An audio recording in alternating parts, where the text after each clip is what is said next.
छोटी छोटी बातें समझाता हूं मेरे प्यारे बच्चों। अगर कोई ऑब्जर्वर यहां खड़ा हुआ है, अगर कोई ऑब्जर्वर यहां खड़ा हुआ है और ये जमीन है, इस जमीन के ऊपर खड़ा हुआ हॉरिजॉन्टल लाइन, और यहां से ऊपर किसी आर्टिकल को देखने लग रहा है, तो ये जो एंगल है, इस एंगल को मेरे प्यारे बच्चों हम कहते हैं एंगल ऑफ एलिवेशन। हिंदी में कहते हैं उन्नयन कोण। क्या कहते हैं? उन्नयन कोण, एंगल ऑफ एलिवेशन। एलिवेट करना, यानी जब आप एलिवेट करेंगे, ऊपर की तरफ देखेंगे, तो ये कहलाएगा एंगल ऑफ एलिवेशन। ऐसे ही मेरे प्यारे बच्चों, मान लीजिए आप किसी मकान की छत पर खड़े हुए हैं और आपकी आंख के पैरेलल ये कोई लाइन है, और यहां से अगर कोई आदमी नीचे रोड पे किसी चीज को देख रहा है, ऑब्जर्व कर रहा है, तो ये वाला जो एंगल कहलाएगा, ये डिप्रेशन कहलाएगा, क्योंकि डिप्रेस हो रही चीजें नीचे की तरफ जा रही हैं। तो इसे मेरे प्यारे बच्चों हम कहते हैं अवनमन कोण, और इंग्लिश में कहते हैं angle of depression. Angle of depression, इसे क्या कहते हैं मेरे प्यारे बच्चों? एंगल ऑफ डिप्रेशन, अवनमन कोण। अगर आप ऊपर की तरफ देखेंगे तो एंगल ऑफ एलिवेशन, नीचे की तरफ देखेंगे एंगल ऑफ डिप्रेशन। तीसरा है मेरे प्यारे बच्चों सबटेंड एंगल। सबटेंड माने अवतरित कोण। अवतरित कोण क्या होता है? देखो यार, अगर आप ग्राउंड पे हैं यहां, और यहां से किसी आर्टिकल, मान लीजिए कोई आर्टिकल है, इसका एक पॉइंट देख रहे हैं, तो ये कहलाएगा आपका एंगल ऑफ एलिवेशन। लेकिन अगर आप किसी जगह से कंप्लीट आर्टिकल को देख रहे हैं, यानी आपकी आंख उस चीज को पूरी तरह बांध दे रही है, जैसे ये आर्टिकल आपने पूरा देखा, तो ये वाला एंगल क्या कहलाएगा? Subtended angle. क्या कहलाएगा मेरे भाई? सबटेंडेड एंगल कहलाएगा। जैसे मैं आपको ये कहूं कि मेरे बच्चों ये कोई आर्टिकल है, ठीक है जी, और आप यहां नीचे खड़े होकर इस आर्टिकल को देखने लग रहे हैं, तो जब आप नीचे खड़े होकर इस आर्टिकल को देखेंगे, तो ये वाला जो एंगल कहलाएगा ना, ये वाला जो एंगल कहलाएगा, ये कहलाएगा सबटेंडेड एंगल। यानी सबटेंड कर दिया मतलब आपने पूरे ऑब्जेक्ट को ऑब्जर्व कर दिया। This is called my dear student subtended angle, अवतरित कोण। थैंक यू भाई सुमन ठाकुर जी।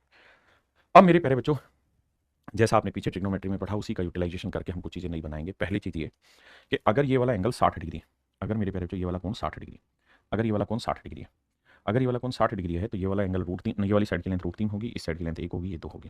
भाई मैं आपसे कहूँ 1060 डिग्री की वैल्यू बताओ, तो आप क्या कहेंगे? सर √3/1, और 10 क्या होता है? Perpendicular upon base. तो भैया 60 के सामने वाला परपेंडिकुलर √3 होगा, इसके साथ वाला बेस 1 होगा, और हाइपोटेन्यूज होगा 2। ऐसे ही मेरे प्यारे बच्चों, अगर आप यहाँ खड़े होकर ऑब्जर्व कर रहे हैं, और ये ऑब्जर्वेशन जो एंगल है आपका 45 डिग्री है, तो आपके सामने वाला साइड की लेंथ 1 होगी, बेस वाली साइड की लेंथ भी 1 होगी, और जो सबसे बड़ी साइड है उसकी लेंथ होगी √2। हाँ है ना? यानी 45, 10 45 क्या होता है? 1, यानी 1/1। तो 45 डिग्री पे ये साइड बराबर होती है, ये वाली साइड की लेंथ होती है √2। अब आइए यहाँ 30 डिग्री क्या कहता है? 30 डिग्री ये कहता है कि भाई अगर ये वाला एंगल 30 डिग्री है, तो 30 डिग्री के सामने वाली साइड 1, ये वाली साइड √3, ये तो 30 और 60 में उल्टा है।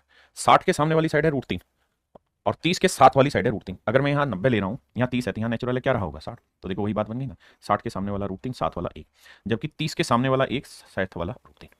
तो ये रेशियो है 3, जिन पे आपको जबरदस्त लेवल पे कमांड बनानी है, क्योंकि इससे रिलेटेड पेपर में क्वेश्चन पूछे जाते हैं। आइए पहला सवाल। सवाल में कह रहा है कि किसी खंबे की छाया उसकी ऊंचाई का √3 गुना है। मेरे भाई ध्यान देना, कहता है किसी खंबे की जो छाया है, ये मान लीजिए मेरे प्यारे बच्चों कोई खंबा है, ये कोई खंबा है, ये कोई खंबा है, ठीक है जी। और अगर ये कोई खंबा है, तो इस खंबे की कुछ छाया बनेगी। तो आप कहें सर बनेगी छाया, तो ये खंबा है, तो ये इसकी बन गई मान लो छाया, ये हो गई शैडो, और ये हो गया खंबा। आपने कहा ठीक है। तो कहता है किसी खंबे की छाया उसकी ऊंचाई का √3 गुना है, ऊंचाई का √3 गुना है। यानी अगर ऊंचाई का √3 गुना है खंबे की शैडो, यानी अगर हाइट 1 है, तो इसका √3 गुना क्या होगा? √3। तो शैडो की लेंथ आएगी √3। आपने कहा ठीक है, बिल्कुल ठीक है। यानी अगर ये खंबा है और ये जमीन पे रखा हुआ है, लटका ऐसे खड़ा हुआ है, तो सवाल में कह रहा है कि इसकी हाइट का √3 गुना इसकी शैडो, मतलब इसकी हाइट अगर 1 होगी, तो शैडो की लेंथ √3 होगी। तो कह रहा है सूरज का उन्नयन कोण ज्ञात करिए, क्या होगा? ये वाला एंगल बताना क्या होगा? एंगल ऑफ एलिवेशन बताइए मेरे प्यारे बच्चों क्या होगा? तो आप कहेंगे कि सर √3 है, ये 1 है, तो ये एंगल ऑफ एलिवेशन क्या होगा? ये हमें चेक करना पड़ेगा। जल्दी से कमेंट करके बताओ क्या होगा? तो आप कहेंगे कि सर √3 सामने वाली साइड 1, तो ये वाला एंगल होगा 30 डिग्री। √3 सामने वाली साइड, तो ये वाला एंगल होगा √3 ना 30 डिग्री। तो मेरे प्यारे बच्चों एंगल ऑफ एलिवेशन जो आएगा वो आएगा 30 डिग्री। अगला सवाल।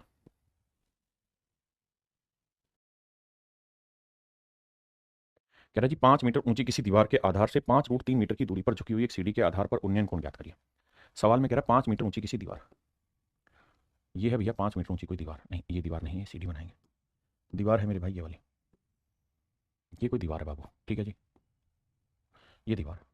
सवाल में कह रहा है 5 मीटर ऊंची किसी दीवार, तो मेरे बच्चे मैंने ये जो दीवार ले ली है 5 मीटर ले ली, ये आधार से 5 √3 मीटर की दूरी पर, तो ये लेंथ है 5 मीटर। कहता है इसके आधार से 5 √3 मीटर की दूरी पर, ये जो डिस्टेंस है ये है मेरे बच्चे 5 √3 मीटर, ये लेंथ है 5 √3 मीटर दूरी पर झुकी एक सीढ़ी का आधार पर उन्नयन कोण ज्ञात कीजिए। कहता भैया जी यहां से एक सीढ़ी है जो इस दीवार पर झुकी हुई है ऐसे, तो कहता है भैया ये वाला एंगल ऑफ एलिवेशन बताइए क्या होगा? तो मेरे बच्चे मुझे ये समझना होगा कि भैया ये वाली साइड की लेंथ 5 है, इस वाली साइड की लेंथ 5 √3 है, और मुझे इसका रेशियो ही फाइंड आउट करना है। तो सर 5 एकम 5 तो आएगा 1 अनुपात √3। इसका मतलब मेरे प्यारे बच्चों ये हो गया कि इस वाली साइड की लेंथ अगर 1 होगी तो इस वाली साइड की लेंथ √3। आपने कहा ठीक, ओके रिपोर्ट है। अब हमें ये देखना है कि अगर ये साइड 1 है, ये √3 है, तो ये वाला एंगल क्या होगा? तो आप कहेंगे सर ये वाला कोण 30 डिग्री होगा। आंख बंद करके कह सकते हैं कितना होगा? 30 डिग्री। आप सवाल पढ़िए, तब तक मैं ड्राफ्ट कर लेता हूं।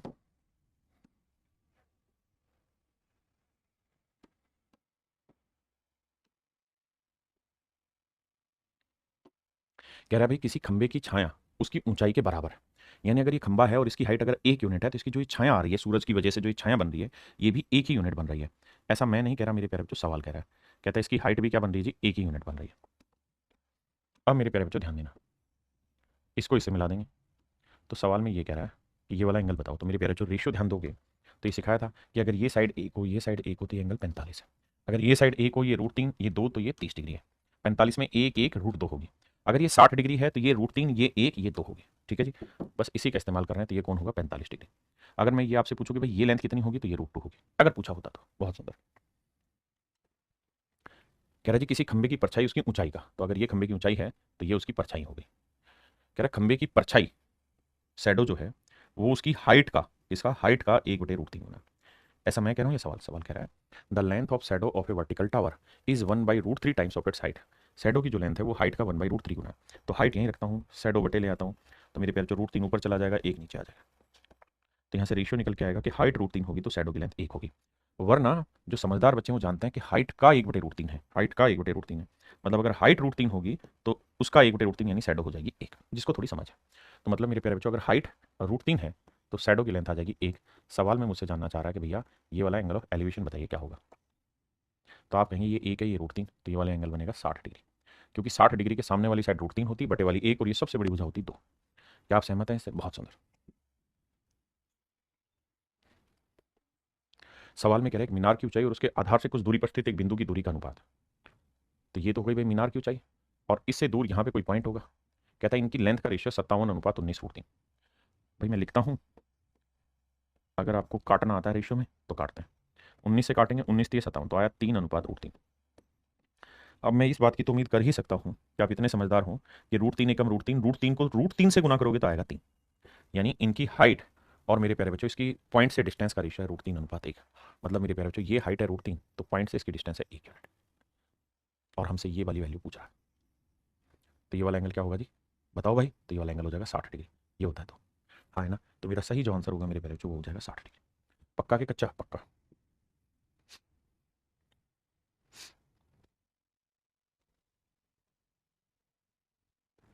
देखिए मेरे दोस्तों, सवाल में कह रहा है किसी मीनार के आधार से 10 √3 मीटर की दूरी पर स्थित किसी बिंदु से उसके शिखर का उन्नयन कोण 60 डिग्री। अब आपको हल्का हल्का सा सेंस हो गया होगा फिगर बनाने का, तो मैं डायरेक्ट बना दे रहा हूँ कि भैया ये कोई मीनार है, ये उसका बेस हुआ, यहाँ से ये वाला जो एंगल है 60 डिग्री। अब सवाल की भाषा को समझते हैं। क्वेश्चन क्या कह रहा है?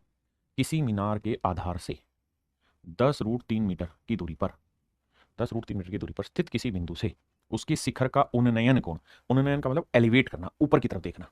तो यहां से मेरे प्यारे बच्चों जिसका एंगल ऑफ एलिवेशन हो 60 डिग्री, और इसके बेस से इस पॉइंट की जो डिस्टेंस है दैट इज 10 √3 मीटर। तो कह रहा है मीनार की ऊंचाई याद करिए। तो मेरे बाबू एक बात हो, 60 डिग्री क्या रेशियो बनाता है भैया? तो 60 डिग्री बनाता है सामने वाली साइड √3, तो ये वाली साइड 1, ये वाली साइड 2। अब थोड़ा समझो कि भैया 1 यूनिट रिप्रेजेंट कर रहा है 10 √3 को। अगर 1 यूनिट 10 √3 को रिप्रेजेंट कर रहा है, 1 यूनिट 10 √3 को रिप्रेजेंट कर रहा है, तो हमें किस चीज़ की वैल्यू चाहिए? √3 यूनिट की। तो √3 यूनिट की वैल्यू क्या होगी भाई? 10 √3 गुना √3। √3 को √3 से करेंगे 3, 3 को 10 से करेंगे 30। तो मेरे नन्हे मुन्ने प्यारे बच्चों मेरा आंसर आ जाएगा 30 मीटर। आंसर आ जाएगा 30 मीटर। हाँ जी, तो आंसर होगा 30 मीटर, क्योंकि 60 डिग्री रेशियो बनाता है सामने वाली साइड √3, ये 1 ये 2, तो 1 यूनिट 10 √3, तो √3 वैल्यू कितनी?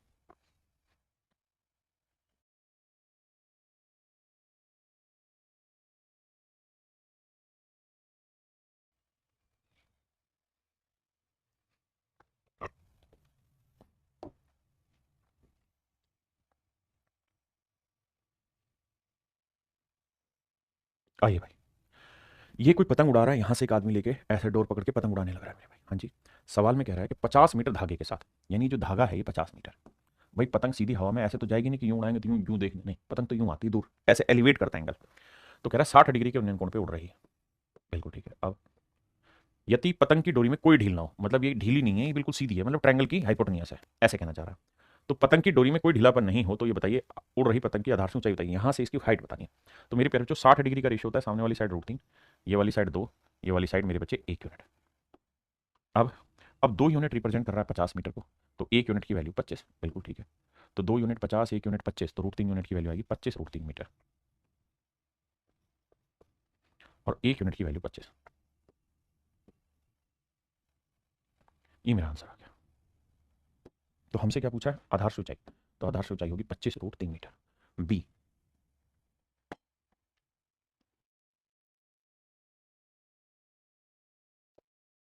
देखिए मेरे बच्चे, यदि दो खंभे जो कि 24 मीटर और 36 मीटर ऊंचे के शिखर को एक दूसरे से रस्सी द्वारा जोड़ा गया, कहता है दो खंभे हैं, एक की हाइट 24 मीटर है, दूसरे की हाइट 36 मीटर है। ये हो गया मेरे भाई, मान लीजिए 36 मीटर का उल्टा खंभा बना दिया भैया, ये 36 मीटर ऊंचा खंभा हो गया, ये 24 मीटर ऊंचा खंभा हो गया, ठीक है जी।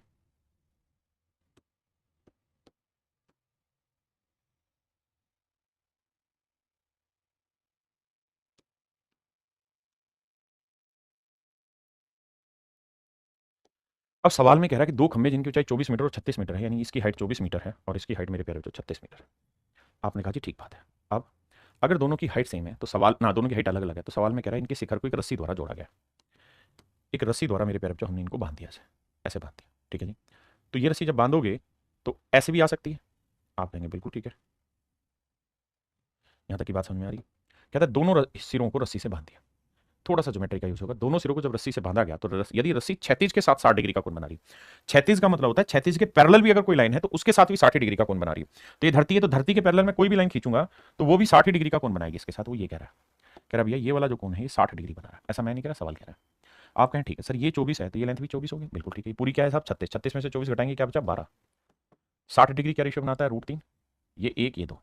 अब हमसे कह रहा है रस्सी की लंबाई याद करिए, मतलब ये वाली लेंथ आपसे जानना चाह रहा है, 2 यूनिट की लेंथ जानना चाह रहा है, तो √3 यूनिट रिप्रेजेंट कर रहा है 12 को, √3 यूनिट रिप्रेजेंट कर रहा है 12 मीटर को, तो भैया 1 यूनिट की वैल्यू आएगी 12/√3।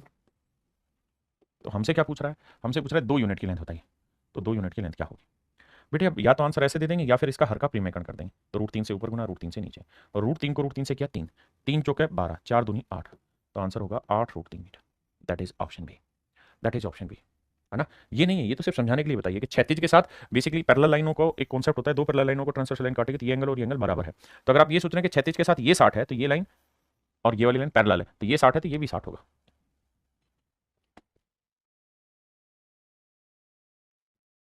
कह रहा भाई 15 फीट की ऊंचाई वाला एक पेड़ हवा के कारण बीच से झुक जाता है। मेरे प्यारे बच्चों ध्यान देना, कहता है कि कोई पेड़ है, लेट्स से ये कोई पेड़ है, ठीक है साहब। इस पेड़ ने क्या कमाल किया कि हवा चली और हवा चलते ही ये झुक गया, हवा चली और हवा चलते ही मेरे भाई ये झुक गया। मान लेते हैं ये वाला हिस्सा जो ऊपर था ना, ये वाला कह रहा है जी झुक गया नीचे, ऐसे मेरी बात समझ रहे हैं भाई। ये वाला पेड़ मतलब ये पूरा पेड़ था, यहाँ से ये एरो वाला यहाँ से यहाँ तक का पूरा पेड़ था, हुआ क्या हवा चली और ये टूटा नहीं, टूट जाता तो नीचे गिर जाता है, ये टूटा नहीं, कहता जी ये नीचे झुक गया। तो एक बात ध्यान रखना, जो ये कर्लिंग लाइन है, जो नागिन वाली लाइन चल रही है, इसकी लेंथ और ये लेंथ बराबर ही तो है, आपने कहा। तो ये दोनों लेंथ अगर आपस में बराबर है, दोनों लेंथ अगर आपस में बराबर है, तो मेरे प्यारे बच्चों ये नीचे आके गिर गया। आपने कहा जी बिल्कुल ठीक है, कोई दिक्कत नहीं। अब बात समझिए, कहता है 15 फीट की ऊंचाई वाला एक पेड़ हवा के कारण बीच से झुक जाता है, पेड़ का शीर्ष पेड़ के आधार तल पर 30 डिग्री का कोण बनाता है। कहता है जो इसका टॉप है, ये इसके बेस पे, ये जो इसका टॉप था ये वाला, ये जब नीचे गिरा तो यहाँ कहता है कि 30 डिग्री का कोण इसने बनाया। बहुत सुंदर, 30 डिग्री का कोण बना दिया। तो ज्ञात कीजिए पेड़ किस ऊंचाई से झुका होगा, तो पूछ रहा है कि बताइए पेड़ कितनी ऊंचाई से झुका होगा, ये आपका सवाल है। तो अब मेरे बच्चों ध्यान देना, पूरे पेड़ की हाइट कितनी रखी है, तो 15 फीट की हाइट वाला एक पेड़ है।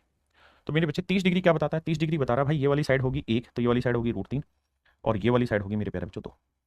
बताना भाई यही रेशियो है, बिल्कुल साहब यही बात है। अब आप शायद इस बात को तो समझते ही हैं जो बताया था कि ये कुछ और नहीं है, ये वाली जो नागिन है यही पेड़ की लंबाई थी, जब इसको ऊपर कर लो नीचे कर लो ये वही पेड़ की लंबाई है, समझ रहे हैं ना। तो अलग चीज नहीं है। तो मोटी बात ये कि अगर ये 2 है तो ये लेंथ भी 2 ही है, तो ये लेंथ है 2, ये लेंथ है 1, तो टोटल लेंथ 2 रे कितनी बनी 3 यूनिट, और पेड़ की हाइट कितनी 15 फीट, तो 3 यूनिट 15 फीट, तो 1 यूनिट 3 5 15 फीट 5 फीट, तो 1 यूनिट की वैल्यू है 5 फीट, 1 यूनिट की वैल्यू 5 फीट। तो सवाल में वो यही पूछ रहा है कि कितनी ऊंचाई से पेड़ झुका, तो भैया 1 यूनिट ऊंचाई से पेड़ झुका तो 1 यूनिट की वैल्यू आएगी 5 फीट। क्या आप सहमत हैं या नहीं है? बहुत बढ़िया।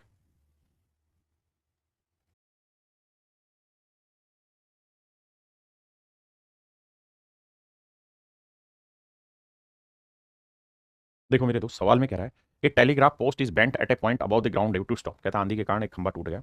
It's top just meets the ground at a distance of 8 root 3 metre from its root. कहता है इसका जो टॉप है वो ग्राउंड से 8 रूट 3 मीटर की दूरी पर इसके पैर से जाके गिरा है। Make an angle of 30 degree then the height of the post. तो खंबे की हाइट बतानी। कुल मिला के बाबू कहानी ये कह रहा है कि ये पेड़ था भाई, यहाँ से मान लो टूटा, टूट के नीचे गिरा। जब ये नीचे गिरा तो इसने जो कोण बना दिया भाई वो बना दिया 30 डिग्री का। साथ में ये भी कह रहा है कि कितनी दूरी पे जाके गिरा है, 8 रूट 3 मीटर की दूरी पे जाके गिरा है। खंबे क्यों चाहिए तो 30 डिग्री 1 और रूट 3 2, ये 2 है तो मेरे पैर ये भी 2 होगा। तो रूट 3 यूनिट 8 रूट 3, तो 1 यूनिट की वैल्यू 8, तो ये वाली लेंथ आ गई 8, तो ये वाली आ गई 8 दूनी 16। तो पूरे खंबे की ऊंचाई 16 और 8 24 यूनिट होगी, मतलब 24 मीटर होगी। तो पूरे खंबे की ऊंचाई मेरे बच्चे 24 मीटर होगी। आइए मेरे दोस्त, सवाल में कह रहा है vertical stick 12 centimetre long cast shade of 8 centimetre long on the ground. कहता है भैया एक वर्टिकल स्टिक है 12 सेंटीमीटर लंबी, 12 सेंटीमीटर लंबी ये छड़ी। कितने सेंटीमीटर लंबी मेरे पैर बच्चों? 12 सेंटीमीटर लंबी छड़ी। कहता है ये छाया बनाने लग रही है 8 सेंटीमीटर, 8 सेंटीमीटर लंबी छाया बना। तो मान लीजिए इस समय पे सूरज का जो एंगल ऑफ एलिवेशन होगा, सन का जो एंगल ऑफ एलिवेशन होगा, लेट्स से थीटा। फिर से समझाता हूँ। कहता है 12 सेंटीमीटर लंबी एक ऊर्ध्वाधर, ऊर्ध्वाधर का मतलब बिल्कुल वर्टिकल खड़ी हुई चीज, छड़ी मैदान पर 8 सेंटीमीटर लंबी परछाई बनाती है। बिल्कुल ठीक है। आगे का मत पढ़िए, सिर्फ इतना ही पढ़ते हैं। तो मैं यहां से आपसे सिर्फ ये पूछूं क्या टेन थीटा की वैल्यू बताओ क्या होगी। तो आप कहोगे टेन थीटा होता है परपेंडिकुलर अपॉन बेस 12/8। बिल्कुल ठीक है। अब कह रहा है कि ठीक उसी समय, इस शब्द को गोला बना रहा हूं, उसी समय मतलब ऐसा नहीं है कि सूरज जो है, सन जो है, एक ही टाइम पे आपके सर पे अलग एंगल ऑफ एलिवेशन से गिरेगा और मैं बगल में खड़ा हूं तो मेरे ऊपर अलग एंगल ऑफ एलिवेशन से गिरेगा। नहीं, दोनों पे सेम एंगल बनाएगा। तो कह रहा है कि एट द सेम टाइम, कहता है सेम टाइम पे a tower cast a shadow 40 metre long on the ground. कहता है जो टावर है वो ग्राउंड पे 40 मीटर लंबी परछाई बनाता है। कहता है ये कोई टावर है, ठीक है, और इसकी जो छाया की लंबाई है वो है भैया 40 मीटर। तो मेरे नन्हे मुन्ने बच्चों ये तय है कि जो एंगल ऑफ एलिवेशन यहां बन रहा होगा ना वही यहां बनेगा। क्यों? क्योंकि सेम टाइम की बात हो रही है, तो सेम ही टाइम पे सूरज सबके सर पे एक ही जैसा कोण बनाता है। अब कह रहा है कि भाई बताओ अगर ये हाइट h है तो एंगल वो बताओ, सोल्व करके बताओ मीनार की हाइट क्या होगी। तो अगर मीनार की हाइट निकालनी बाबू तो ऐसे करिए, कैसे करिए भाई, तो भैया टेन थीटा होगा, टेन थीटा निकालें पहले वाले में तो वो होगा 12/8। और अगर यहाँ टेन थीटा निकालें तो परपेंडिकुलर अपॉन बेस, तो ये आएगा h/40। और मुझे h की वैल्यू निकालनी, तो 8 5 40, 12 5 60, तो h की जो वैल्यू आएगी 60 आएगी। यानी 60 मीटर ऊंचा टावर होगा तो उसकी शैडो की लेंथ 40 मीटर होगी। समझे? पेपर में ये काम ऐसे करना है, अबू बकर भाई बता रहा हूं, पेपर में ये काम ऐसे करना है कि ये सब कुछ मत बनाइए थीटा पीटा कुछ भी। आप पेपर में सीधा देखो कि यार इसका रेशियो है 4 दूनी 8, 4 3 12, 3 2, तो इधर भी रेशियो 3 2 आएगा। 2 यूनिट 40 है तो 1 यूनिट 20, तो 3 यूनिट 20 दिए 60 होगा। ऐसे थोड़ा फास्ट कर दोगे आप काम को, ठीक है। देखिए यार सेम ही सवाल है। कह रहे एक व्यक्ति मॉल के निकट सड़क पर खड़ा है, वह मोल से 1215 मीटर की दूरी पर है और सड़क के मोल के शीर्ष का एक इस प्रकार देखने में सक्षम है कि उसके और मोल के बीच स्थित एक पेड़ का शीर्ष मोल के शीर्ष के साथ दृष्टि रेखा में है। पेड़ की ऊंचाई 20 मीटर है, यह उस व्यक्ति से 60 मीटर की दूरी पर है। तो मोल की ऊंचाई ज्ञात करिए। धीरे धीरे समझाता हूं लाइन पढ़ के। कहता है person was standing on a road near a mall, he was 1 to 15 metre away from the mall. आइए जी क्या कह रहा है सवाल में। कहता भैया ये कोई मॉल है तुम्हारा, ये मॉल है, ठीक है जी, ये मॉल है। अब सवाल में कह रहा है कि इस मोल से 1215 मीटर की दूरी पर, let's say this one is the point, जो कि 1215 मीटर की दूरी पर, 1215 मीटर की दूरी पर जब वो पहुंच जाता है, अब अगली लाइन पढ़ते हैं। And able to see the top of the mall, और वहां से वो मॉल का टॉप देख पाता है from the road in such A way that the top of a tree which is in between him and the mall. Hindi में कह रहा है कि और सड़क से मॉल के शीर्ष को इस प्रकार देखने में सक्षम है कि उसके और मॉल के बीच में एक पेड़ है जो उसकी दृष्टि रेखा पर आता है। मतलब यहां पे एक पेड़ आएगा भाई, ये पेड़ आएगा जो इसकी दृष्टि रेखा पे आएगा। यानी अगर मॉल के टॉप को यहां से देखेगा तो बीच में यहां कहीं पेड़ आएगा, और जो पेड़ आएगा वो ऐसे है कि इसकी दृष्टि रेखा पर है, यानी पेड़ बिल्कुल यहां पे आ रहा है। ये पेड़ है, ये पेड़ है, ठीक है जी, ऐसे कह रहा है। और कह रहा है कि ये जो एंगल ऑफ एलिवेशन है ना, ये मेरे पैर जो 60 डिग्री है। एंगल ऑफ एलिवेशन जो है मेरे पैर वो कितना है? 60 डिग्री। आपने कहा ठीक है। अब अगली लाइन में कह रहा है मोल के शीर्ष के साथ दृष्टि रेखा, पेड़ की ऊंचाई 20 मीटर। कहता भैया पेड़ की ऊंचाई भी दे रखी है 20 मीटर, पेड़ की ऊंचाई है जी 20 मीटर, यदि और यह उस व्यक्ति से 60 मीटर की दूरी पर है। अच्छा 60 डिग्री नहीं दे रखा था, सॉरी माफ करिएगा, 60 डिग्री नहीं दे रखा था, मैं गलत पड़ गया, 60 मीटर की दूरी पर। कहता है जो ये पेड़ है ये उस आदमी से 60 मीटर की दूरी पर। अब एक एक लाइन को फिर से पढ़ने की कोशिश करते हैं। आइए सवाल में स्टेप वाइज पढ़ते हैं। कहता है एक व्यक्ति मॉल के निकट सड़क पर खड़ा है, वह मॉल से 1215 मीटर की दूरी पर है। तो ये मॉल था भाई, यहां से 1215 मीटर की दूरी पर आदमी था, और सड़क से मॉल के शीर्ष को इस प्रकार देखने में सक्षम है कि उसके और मॉल के बीच स्थित एक पेड़ का शीर्ष मोल के शीर्ष के साथ दृष्टि रेखा में आता है, दृष्टि रेखा ध्यान से समझिए में है। पेड़ की ऊंचाई 20 मीटर है और यह उस व्यक्ति से 60 मीटर की दूरी पर है। कहता है यहां से जब वो मोल को देखता है तो उसकी नजर में ही पेड़ आ जाता है और साथ में ये कह रहा है कि आदमी मतलब इस पेड़ की इस आदमी से जो दूरी है वो 60 मीटर है। तो कह रहा है जी मोल की ऊंचाई ज्ञात करिए क्या होगी। अब आते हैं मेरे बच्चे सवाल की कैलकुलेशन पे, जल्दी से आ जाइए भाई। How to do calculation.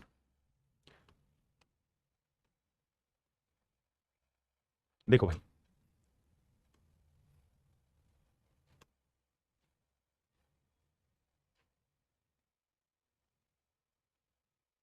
अब समझो भाई।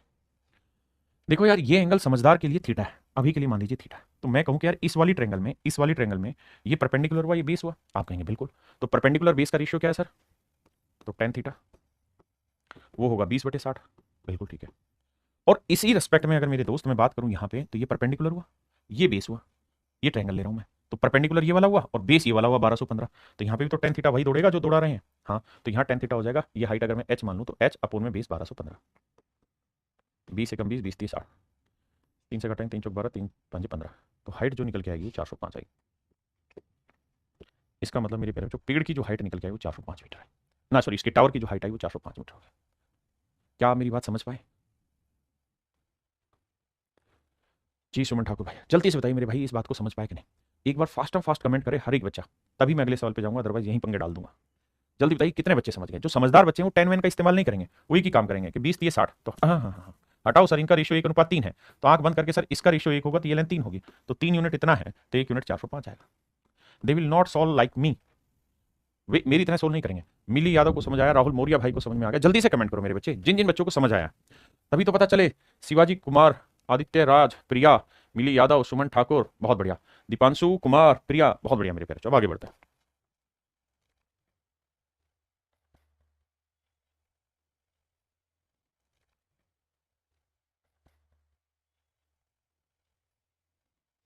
मेरे बच्चों, अगला सवाल पढ़ो, उसके बाद फिर इसका कॉन्सेप्ट एक्सप्लेन करना है। थोड़ा सा ज्योमेट्री लगेगा, हल्का सा ज्योमेट्री लगेगा, थोड़ा सा ही ज्योमेट्री का इस्तेमाल करूंगा। आइए, सवाल में क्या कह रहा है? First of all I will explain it in English. English या इंग्लिश? कहता है किसी टावर के आधार से 160 मीटर दूर स्थित बिंदु से टावर के उन्नयन कोण टावर के आधार की ओर 100 मीटर दूरी चलने पर दो गुना हो जाता है। फिर से पढ़ना इस लाइन को। कहता है किसी टावर के पाद माने आधार बेस से 160 मीटर दूर स्थित बिंदु से, तो हम बाकी लाइन पढ़ ही नहीं रहे, हम सिर्फ पहली लाइन ही पढ़ेंगे और इसके हिसाब से फिगर बनाएंगे। किसी टावर के आधार से 160 मीटर दूर स्थित किसी बिंदु से, ठीक है भैया? तो ये बना लिया भैया जी हम टावर, ये बना दिया भैया टावर। आप कहें ठीक है जी टावर हो गया, और टावर थोड़ा मोटा बनाओ ताकि दिखाई दे। तो ये टावर हो गया, ठीक है जी। अब कहता है इस टावर के आधार से 160 मीटर की दूरी पे, ये भैया कोई बिंदु है 160 मीटर की दूरी पे,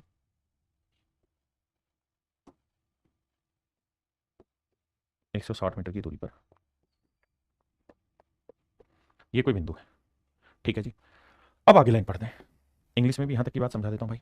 a tower standing on a horizontal plane subtends a certain angle at a point 160 metre apart from the foot of the tower. कहता है टावर के फुट से 160 मीटर की दूरी पर यहां से यहां का जो एंगल ऑफ एलिवेशन है वो कुछ सर्टेन है। कितना है हम नहीं जानते, हम नहीं जानते, मगर जी नहीं सकते तुम्हारे बिना। लेट्स से ये वाला एंगल थीटा क्या है हमको नहीं पता। अब अगली लाइन पढ़ना शुरू करते हैं। अगली लाइन में कह रहा है टावर के उन्नयन कोण टावर के आधार की ओर 100 मीटर दूरी चलने पर दोगुना हो जाता है। कहता है on advancing 100 metre towards it the tower is found to subtend an angle twice as before. तो कह रहा है कि अगर इस टावर की तरफ, भैया अगर हम कितना मीटर चल दें, 100 मीटर चल दें, 100 मीटर चल दें, 100 मीटर चल के यहां आ जाए, मान लीजिए ये 100 मीटर चल दिया हम, और 100 मीटर चल के यहां पहुंच गए, तो कह रहा है यहां से जो एंगल ऑफ एलिवेशन दिख रहा है ना वो डबल हो जा रहा है। कह रहा है जी ये वाला उन्नयन कोण डबल हो रहा है, 2 थीटा, ये 90 डिग्री। बहुत सुंदर।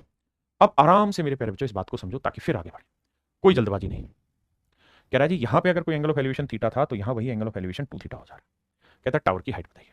सबसे पहली चीज तो ये समझो कि ये लेंथ कितनी है 160, ये लेंथ 100 है, तो ये फिर कितनी बची 60। बिल्कुल ठीक।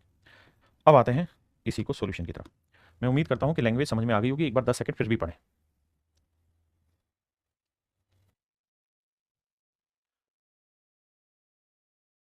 देखिए मेरे भाई, अब सवाल को उर्दू में समझाता हूं।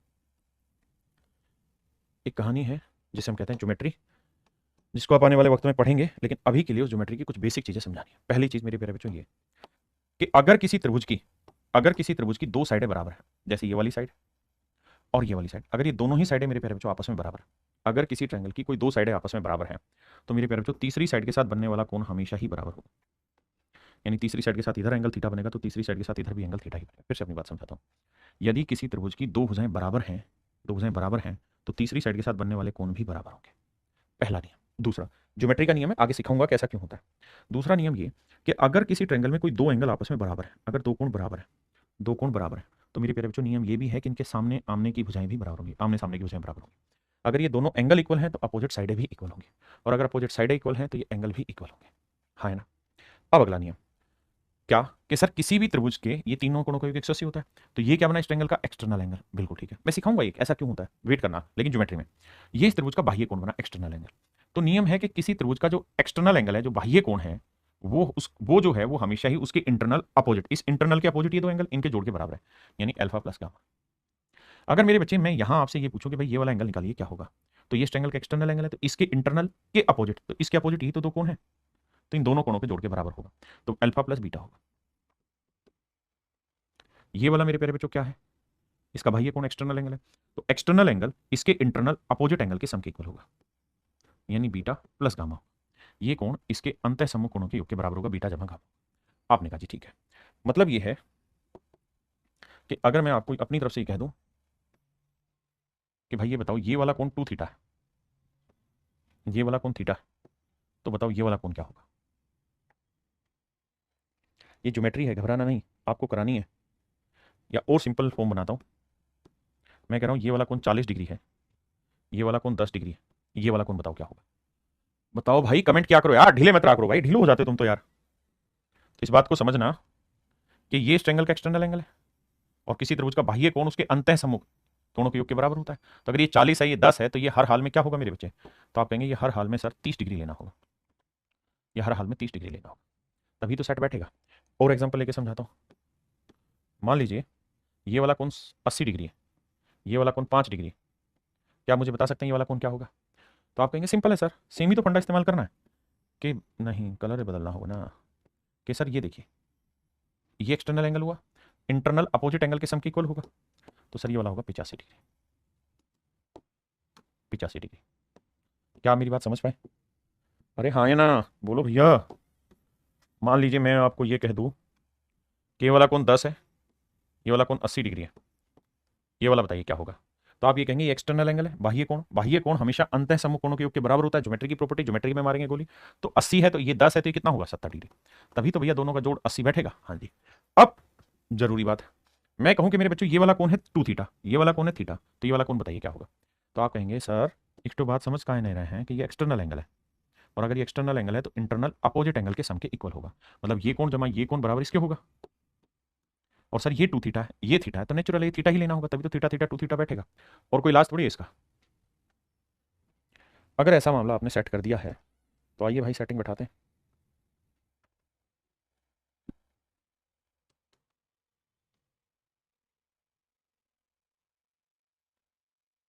आओ भाई। अब मेरे बच्चों एक बात बताना, सिर्फ मेरे प्यारे बच्चे बताएंगे और कोई नहीं, कि भैया ये जो ट्रायंगल है ये इसका एक्सटर्नल एंगल है, इस त्रिभुज में ये कोण थीटा है, तो ये वाला कोण क्या होगा जिस पर अभी मैं पेन चला रहा हूं, ये वाला, अगर इसका एक्सटर्नल एंगल 2 थीटा है, बताओ। तो आप कहोगे सर आंख बंद करके कह देंगे ये बात हम कि ये थीटा है, ये 2 थीटा है, तो हर हाल में ये वाला कोण जो रहा होगा ये थीटा रहा होगा, तभी तो सर इन दोनों का जोड़ 2 थीटा रहा होगा। अरे बोलो। प्रिया, आदित्य राय, अतुल कुमार, बहुत बढ़िया, आपने कहा ठीक है। अब सर एक नियम हम और भी सिखाए रहे, क्या नियम सिखाए रहे सर आप। नियम ये सिखाए रहे कि अगर ये दोनों एंगल इक्वल है, ये भी थीटा है और ये भी थीटा है, तो इस ट्रायंगल में इसके सामने वाली भुजा ये और इसके सामने वाली भुजा ये दोनों आपस में बराबर होंगे, ये दोनों साइडें मेरे प्यारे बच्चों आपस में बराबर होंगी, ये वाली साइड और ये वाली साइड दोनों बराबर होंगी। क्यों? क्योंकि ये दोनों एंगल इक्वल है, इस वजह से दोनों भुजाएं बराबर होंगी।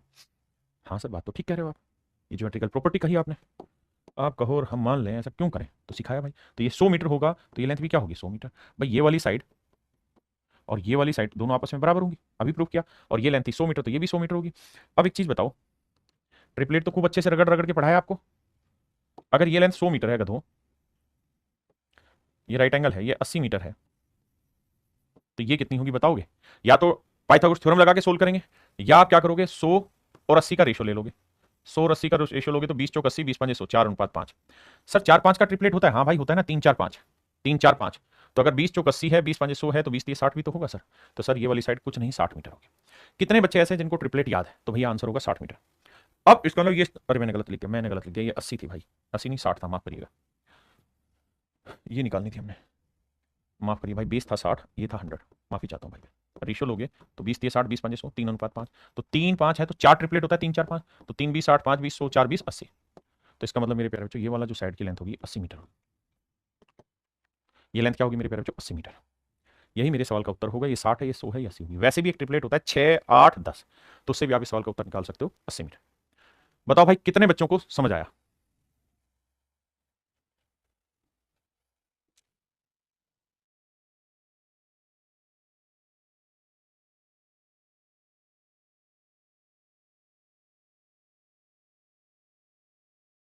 देखिए मेरे भाई सेम ही सवाल है, लेकिन चीजें थोड़ी सी बदली हुई है, समझाने की कोशिश करूंगा, पर पहले मैं सीधा फिगर बनाता हूं इसकी, ताकि आप इस सवाल को खटाक से समझ पाए। सवाल में कह रहा है कि भैया ये कोई मीनार है, मीनार के आधार से दो बिंदु ए और बी से एक मीनार के शिखर का क्रम से 15 और 30 डिग्री का उन्नयन कोण है। देखिए यार यहाँ पे दो पॉइंट है, एक पॉइंट है ए और एक पॉइंट है बी। कहता है इनके जो एंगल ऑफ एलिवेशन है ना भाई, यहाँ से जो एंगल ऑफ एलिवेशन बन रहा है वो 15 डिग्री और 30 डिग्री बन रहा है। मतलब ये वाला कोण अगर 30 डिग्री है, अब 15 डिग्री है, तो ये वाला कोण है 30 डिग्री। अच्छा जितना नजदीक आओगे कोण बड़ा होता चला जाएगा। अब फिर से पढ़ लेते हैं, ए और बी, ए पे 15 है और बी पे 30 है, ए पे 15 है और बी पे 30 है, तो यहाँ बी लिखो, यहाँ ए लिखो। फिर से समझाता हूँ, सवाल पे आते हैं। कह रहा है to the angle of elevation of the top of a tower from 2 points A and B, पहले ए है फिर बी है, lying on the horizontal through the foot of the tower are 15 degree 30 degree, यानी A पे 15 रखना, B पे 30 degree रखना। Find the height of the tower if A B is 48 centimetre. कहता है अगर ए बी के बीच की दूरी 48 सेंटीमीटर, कहता है भाई ये वाली लेंथ 48 सेंटीमीटर। अब मेरे प्यारे बच्चे एक छोटा सा लॉजिक लगाना और कुछ नहीं आपने, और वो लॉजिक ये लगाना है, इस ट्रायंगल पे ध्यान देना, ये इस त्रिभुज का एक्सटर्नल एंगल है, ये दो इंटरनल एंगल है। तो बेटा ये वाला कोण कितने डिग्री का होगा? ये कोण कितने का होगा? ये 15 का, तो ये कितने का होगा ताकि ये 30 बन जाए? तो आप कहोगे सर ये समझने वाली बात है, ये 30 है, ये 15 है, तो ये वाला कोण हर हाल में 15 डिग्री होगा। हाँ है ना, बिल्कुल ठीक है। अब एक बात बताइए, एक बात समझाना, क्या अगर ये वाला कोण 15 डिग्री है, अगर ये वाला कोण 15 डिग्री है, ये वाला कोण भी 15 डिग्री है, इसका मतलब ये दोनों एंगल आपस में इक्वल है? बिल्कुल है। तो अगर किसी त्रिभुज के दो कोण आपस में बराबर हो जाएं तो आमने सामने की भुजाएं बराबर होंगी कि नहीं होंगी? आप कहेंगे बिल्कुल होंगी। तो मेरे प्यारे बच्चे ध्यान रखना कि ये दोनों साइडें और ये साइड दोनों आपस में बराबर होंगी, ये दोनों ही भुजाएं बराबर होंगी। और अगर ऐसा है तो ये 48 है, तो ये वाली लेंथ भी क्या होगी? 48 सेंटीमीटर। पक्की बात है? आपने कहा जी पक्की बात है। अब बेटा मैं इन चीज़ों को हटा देता हूँ, अब हमें सवाल में इन चीज़ों की जरूरत ही नहीं है, इसकी जरूरत ही नहीं है सवाल में। अब 30 डिग्री क्या रेशियो बनाता है? तो आप कहेंगे सर 30 डिग्री रेशियो बनाता है सामने वाली साइड 1, ये वाली साइड √3 और ये वाली साइड 2। 30 डिग्री ये ट्रायंगल बनाता है, तो 2 यूनिट रिप्रेजेंट कर रहा है 48 को, तो 1 यूनिट रिप्रेजेंट करेगा 24 को। 2 यूनिट 48 तो 1 यूनिट 24, तो 1 यूनिट की वैल्यू आएगी मेरे भाई 24 सेंटीमीटर। तो इसका मतलब जो टावर की हाइट होगी ना, और की जो हाइट होगी वो 24 सेंटीमीटर होगी, और दैट इज योर क्वेश्चन। ये मेरे प्यारे बच्चों आपका सवाल था, और यही पूछा हुआ था कि भाई टावर की फिर हाइट क्या होगी? तो टावर की हाइट हो जाएगी मेरे बच्चे 24 मीटर। देखिए मेरे भाई सवाल में कह रहा है किसी पर्वत के आधार पर इसकी चोटी का उन्नयन कोण 45 डिग्री है। देखो मेरे बच्चे दो बात समझना, पहली चीज तो ये कि पर्वत जो है ना ऐसा सीधा नहीं होता, पर्वत ऐसे ऐसे ऐसे ऐसे ऐसे करके यूं खत्म होता। हाँ जी, लेकिन उसकी जो हाइट है, जिस पीक पर उसकी हाइट है, उस हाइट को तो हमें सीधा ही लेना पड़ेगा। आप कहें सर बिल्कुल ठीक है, तो ये हो गया आपका पर्वत, और मान लेते हैं इस तरफ इसका बेस है, इधर इसका बेस है ऐसे, और यहाँ जाके ये पहाड़ खत्म हो रहा है, यहाँ जाके मेरे प्यारे बच्चों ये पहाड़ खत्म हो रहा है। तो सवाल में ये कह रहा है, अब आइए इस लाइन को पकड़ना, किसी पर्वत के पाद माने आधार पर इसकी चोटी यानी इसके टॉप का उन्नयन कोण 45 डिग्री है। कह रहा है at the foot of the mountain, at the foot of the mountain the elevation of its summit is 45 degree. कह रहा है जी यहाँ से इसका जो उन्नयन कोण बैठेगा ना इसके टॉप का, वो 45 डिग्री बैठेगा। ऐसा मैं नहीं, सवाल कह रहा है। कह रहा है जी ये वाला कोण 45 डिग्री बैठेगा। आपने कहा ठीक है साहब। देखिए पहाड़ ऐसे सटीक नहीं होगा, लेकिन ऐसे ऐसे ऐसे करके यहाँ खत्म हो रहा है, यहाँ से इसके टॉप को देख रहे हैं, तो एंगल ऑफ एलिवेशन जो है मेरे बच्चे वो है 45 डिग्री। अब शायद आप इस बात की भी रिस्पेक्ट करेंगे मेरी कि सर अगर ये एंगल 45 है, ये 90 डिग्री है, तो त्रिभुज के तीनों कोणों का योग 180 होता है। बिल्कुल होता है सर। तो ये 45 है 90, तो ये भी 45 होगा। बिल्कुल जेन्युइन बात है सर, ये कोण होगा 45 डिग्री। अब सवाल में कह रहा है अगली लाइन में कि 4 किलोमीटर पर्वत पर 30 डिग्री के झुकाव से यानी 30 डिग्री के एलिवेशन पर चढ़ने पर उन्नयन कोण 60 डिग्री पाया गया। सवाल में कह रहा है आफ्टर असेंडिंग, असेंडिंग माने चढ़ना मेरे बच्चे, 4 किलोमीटर टुवर्ड्स द माउंटेन, कहता है पर्वत की तरफ 4 किलोमीटर चढ़ने के बाद अब a slope of 30 degree, 30 degree के स्लोप पे, स्लो माने ऊपर, इंक्लिनेशन चढ़ाव पर, the elevation is found to be 60 degree, तो कहता है जो उन्नयन कोण है वो अपने आप में 60 डिग्री हो जाता है। यानी वो ये कह रहा है कि भैया जी हमने ट्राई किया इस पर चढ़ने का यहाँ से 30 डिग्री के ढलाव पे, और कितना ऊपर चढ़ते रहे हम चढ़ते रहे जी 4 किलोमीटर। कहता है जी 30 डिग्री के ढाल पे हमने यहाँ से चलना चालू किया है, ये 30 डिग्री इधर का, और कितने किलोमीटर चले मेरे प्यारे बच्चों, 4 किलोमीटर। 4 किलोमीटर चल के जब हम यहाँ पहुँच गए तो यहाँ से हमने ये देखा कि एंगल ऑफ एलिवेशन जो है, एंगल ऑफ एलिवेशन जो है यहाँ से इसके टॉप का, वो कह रहा है जी 60 डिग्री हो गया। एंगल ऑफ एलिवेशन हमेशा आपकी आंख के पैरेलल वाली लाइन पे, यानी आंख यहाँ है तो इसके पैरेलल इस लाइन पे ये एंगल बना रहा है जी 60 डिग्री का। तो कहता है पहाड़ की हाइट बताइए मेरे बच्चे क्या हो गए। ये तो थी फिगर जिसे आपको आसानी से समझना है। अब अगली कहानी पे मेरे दोस्त, ये कोण 90 डिग्री का, आप कहेंगे बिल्कुल ये भी 90 का होगा, बिल्कुल। अब मुझे एक बात बताना, ये पूरा कोण कितना था साहब, 45, ये कितना है 30, तो इसका मतलब ये वाली जो साइड है, ये ना, ये वाला जो एंगल है कितने डिग्री का होगा, 15 डिग्री का। ये कितने का जी 60, ये कितना है 90, तो ये वाला कोण कितना आएगा। आप कहें ये वाला कोण कौन सी बात कर रहा है, इसकी बात कर रहा हूँ, इस त्रिभुज की। ये 60 है, ये 90, तो मैं पूछ रहा हूँ ये वाला एंगल कितने डिग्री का होगा, ये वाला कोण क्या होगा और कितने डिग्री का होगा। तो आप मुझे जवाब देंगे सर ये 90 है, ये 60 है, तो ये 30 डिग्री का होगा, ये होगा 30 डिग्री का। और पूरा कोण 45 है, ये 30 है, तो ये कोण कितने डिग्री का होगा, 15 डिग्री का होगा। ये कोण होगा मेरे प्यारे बच्चों 15 डिग्री। आपने कहा जी ठीक है। अब क्या कहना चाह रहे हो भाई, मैं कहना आपको ये चाह रहा हूँ कि थोड़ा सा आपको नज़र लगानी पड़ेगी सवाल पे, जहाँ मैं दिखाना चाह रहा हूँ, जहाँ मैं समझाना चाह रहा हूँ उस बात पे।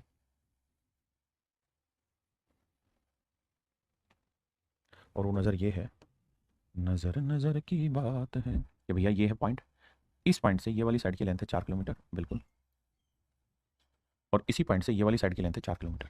आप कहें ये कैसे हो जाएगा सर, मैं कह रहा हूँ देखो कैसे होगा भाई। अगर हम इस वाली ट्रायंगल की बात करें तो इस ट्रायंगल में ये वाला एंगल 15 डिग्री का, बिल्कुल, ये वाला एंगल 15 डिग्री का। तो ये बताया था कि अगर कोई दो कोण आपस में बराबर होते हैं तो तीसरी भुजा के, मतलब जो तीसरी, मतलब जो दो कोण बराबर है तो इनके आमने सामने की भुजा, इसके सामने ये और इसके सामने ये दोनों भी आपस में बराबर होंगे। आप कहें बिल्कुल ठीक है, अगर बराबर होगी तो एक बात बताना, ये 4 किलोमीटर है तो ये वाली साइड भी क्या हो जाएगी, 4 किलोमीटर हो जाएगी। आप में से कितने बच्चे मेरी बात से सहमत है कि सर आपने जो बताया वो करेक्ट है, ये 4 किलोमीटर हो गया। अगली चीज़, अगर ऐसा है तब हमें पहाड़ की हाइट निकालनी है। आओ पहाड़ की हाइट ढूंढें।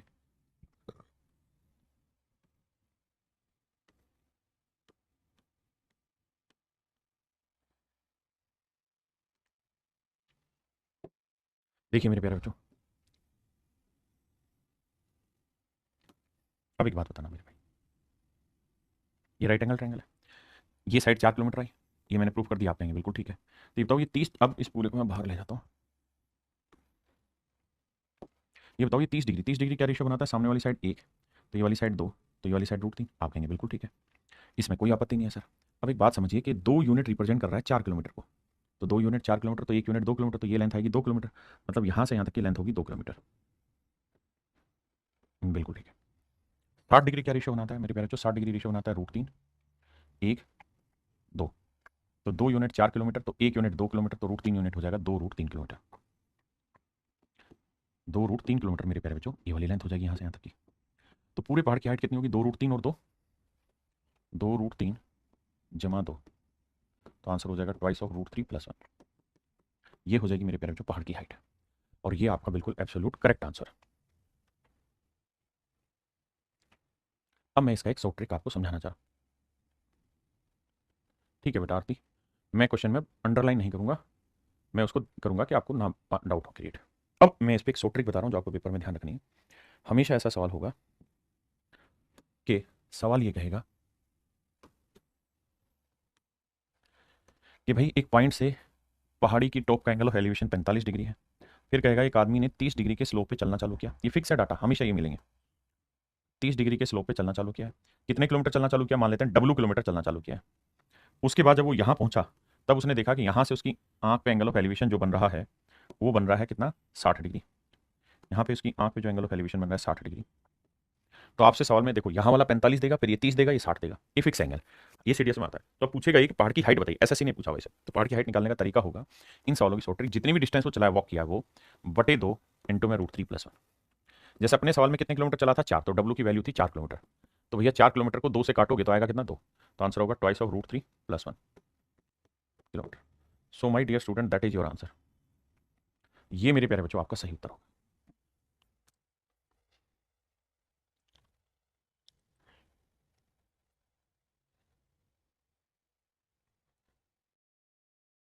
देखिए मेरे दोस्त, इस बार हल्के कलर से मैं फेडिंग करूंगा ताकि आपको क्वेश्चन की पिंजी साफ दिखाई दे जाए। देखिए मेरे दोस्त, सवाल में क्या कह रहा है, सवाल में ये कह रहा है at a point on the level ground the angle of elevation of a vertical tower is found to be such that 10A = 8/15। अब इस पॉइंट पर at a point on the level ground, मैं बिल्कुल हल्के कलर से underline कर रहा हूं ताकि आपको दिक्कत ना आए। कह रहा है कि मैदान पर किसी बिंदु से किसी मीनार के शिखर का उन्नयन कोण थीटा, मतलब ए है। मैदान पर किसी बिंदु से किसी मीनार के शिखर का उन्नयन कोण ए, ये मान लीजिए मेरे प्यारे बच्चों एंगल है ए। ये मीनार है, यहाँ पे कोई पॉइंट है, उससे इसका एंगल ऑफ एलिवेशन ए है और 10A की वैल्यू दे रखी 8/15। ठीक है जी। अब कह रहा है कि मैदान की ओर 117 मीटर चलने के बाद, मैदान की ओर 117 मीटर चलने के बाद जब यहां आदमी पहुंचता है तो कहता है एंगल ऑफ एलिवेशन बदल के हो जाता है बी। यहां पहुंचता है तो एंगल ऑफ एलिवेशन बदल के हो जाता है मेरे प्यारे बच्चों बी। और कह रहा है 10B की जो वैल्यू है वो 3/4 है। ठीक है, अब सवाल दोबारा समझाता हूं। At a point on the level ground, the angle of elevation of a vertical tower is found to be such that 10A is 8/15। 10A is 8/15 मतलब कि एंगल A का एलिवेशन और 10A की वैल्यू इतनी। कहता है मैदान की ओर on walking 117 metre towards the tower, tower की ओर 117 मीटर चलने के बाद the elevation is found to be such that 10B is 3/4। कहता है मैदान की ओर चलने के बाद उसे ही पता चलता है कि 10B जो है वो 3/4 है। तो find the height of the tower, तो टावर की हाइट निकालिए क्या होगी। अब ध्यान से मेरी बात को सुनिए, हमें दे रखा है 10A और 10B। 10B जो दिया हुआ है वो 3/4 है और 10A जो है वो 8/15। अब आइए मेरे भाई और ध्यान से समझिए।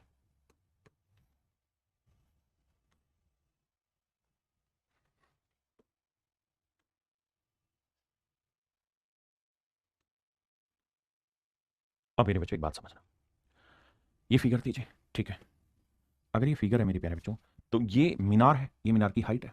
बिल्कुल ठीक है। तो दो ट्रायंगलें बनी यहाँ पे, एक ट्रायंगल बनी ये वाली, इसके लिए भी यही वाली हाइट है जहाँ पेन चलाया हुआ है, इस वाली ट्रायंगल के लिए। और मेरे प्यारे बच्चों यही वाली हाइट है, यही वाली हाइट काउंट होगी इस वाली ट्रायंगल के लिए। इस वाली ट्रायंगल के लिए भी यही परपेंडिकुलर है, ये नागिन हाँ है ना, यानी एंगल ए हो या एंगल बी हो, दोनों के लिए ही जो परपेंडिकुलर है मेरे बच्चों ये हाइट है।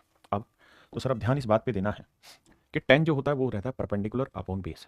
बिल्कुल ठीक है, टेन होता है परपेंडिकुलर अपॉन बेस। आपने बिल्कुल ठीक है। अब मेरे नन्हे मुन्ने बच्चों हमें शायद ये बात पता है कि एंगल बी के लिए भी और एंगल ए के लिए दोनों में ही जो परपेंडिकुलर है वो मीनार है। परपेंडिकुलर क्या है मेरे बच्चे, मीनार है। तो दोनों ही केसेस में परपेंडिकुलर सेम होगा क्योंकि 10B 3/4 इसका मतलब ये लेंथ 3 तो ये लेंथ 4 होगी। और ए के लिए 8/15 यानी ये वाली ए के लिए ये लेंथ 8 है तो ये पूरी लेंथ 15 है। तो ये वाली लेंथ तो दोनों में ही मेरे प्यारे बच्चों क्या होगी, सेम होगी, कॉमन होगी, इक्वल होगी। तो इक्वल करने के लिए 8 और 3 को क्या करो सर, इसे 8 से गुना कर दो, इसे 3 से। अब ये होगा ये भी बराबर 8 3 24, ये भी 8 3 24। अब इधर 3 से क्या था, इधर भी 3 से, इधर 8 से क्या था, इधर भी 8 से। तो ये आया मेरे प्यारे बच्चों 24 और ये आया 832। यहां देखेंगे तो आया 8 3 24 और 15 3 45। बिल्कुल ठीक है साहब। अब यानी एंगल ए के लिए परपेंडिकुलर 24 यूनिट है तो 20 हुआ 45 यूनिट। 45 यूनिट। एंगल बी के लिए परपेंडिकुलर 24 है तो 20 हुआ 32 यूनिट। 20 हुआ 32 यूनिट। अब मेरे बच्चों ये लेंथ है 45 यूनिट, ये लेंथ है 32 यूनिट, तो 45 में से 32 घटाएंगे तो ये डिफरेंस कितना आएगा, 13 यूनिट। ये डिफरेंस कितना आएगा मेरे बच्चे, 13 यूनिट। और ध्यान से देखेंगे तो 13 यूनिट जो है वो रिप्रेजेंट कर रहा है 117 को। तो एक यूनिट की वैल्यू हुई 13 में 117 9, एक यूनिट की वैल्यू 9। तो हमसे पूछ रहा है हाइट बताइए, तो हाइट कितनी होगी भाई, 24 यूनिट, तो 24 गुना 9। तो आंसर होगा 9 चौक 36, 9 दूनी 18 और 3 21 216। यानी इस टावर की जो हाइट होगी वो 216 मीटर होगी। यानी मेरे भाई ऑप्शन ए मेरा राइट आंसर। अब पहला सवाल मैंने आपको बिल्कुल तफ्तीश से समझाया है, डिटेल से। अगला आप खुद करें।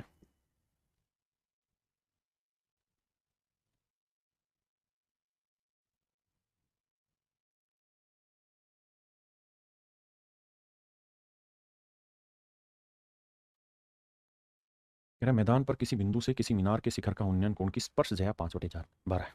मेरे प्यारे बच्चों जो ये स्पर्श जया है इसी को हम टेंजेंट कहते हैं, यानी टेन थीटा कहते हैं। तो सवाल में ये कह रहा है कि मैदान पर किसी बिंदु से किसी मीनार की स्पर्श जया 5/12 है। तो इस बात का अर्थ वो ये कहना चाह रहा है कि अगर ये कोई मीनार है और यहाँ कोई एंगल है, मान लीजिए थीटा, मतलब यहाँ कोई पॉइंट है, इससे इस मीनार के टॉप का एंगल ऑफ एलिवेशन है थीटा। तो सवाल में कह रहा है कि टेन थीटा की वैल्यू है 5/12। टेन थीटा की वैल्यू है 5/12, 5/12, बहुत बढ़िया। अब अगली लाइन में कह रहा है कि मीनार की तरफ 192 मीटर चलने के बाद, मीनार की तरफ कितना चलना है भाई, 192 मीटर। 192 मीटर चलने के बाद लेट से आप यहाँ आ गए, और जब आप यहाँ आए तो यहाँ पे एंगल ऑफ एलिवेशन जो बना वो बन गया मेरे प्यारे बच्चों, मान लीजिए अल्फा। तो सवाल में कह रहा है कि टेन अल्फा जो है, स्पर्श जया को हम इंग्लिश में टेन टेन थीटा ही कहते हैं, तो टेंजेंट जो है वो 3/4, क्या है मेरे बच्चे, 3/4। तो टेन अल्फा जो है वो 3/4 है। अब हमसे सवाल में ये पूछ रहा है कि भाई इसकी हाइट निकाल के बताइए, मीनार की ऊंचाई बताइए क्या होगी। तो क्या इलाज है भाई मीनार की ऊंचाई निकालने का, आ जाइए।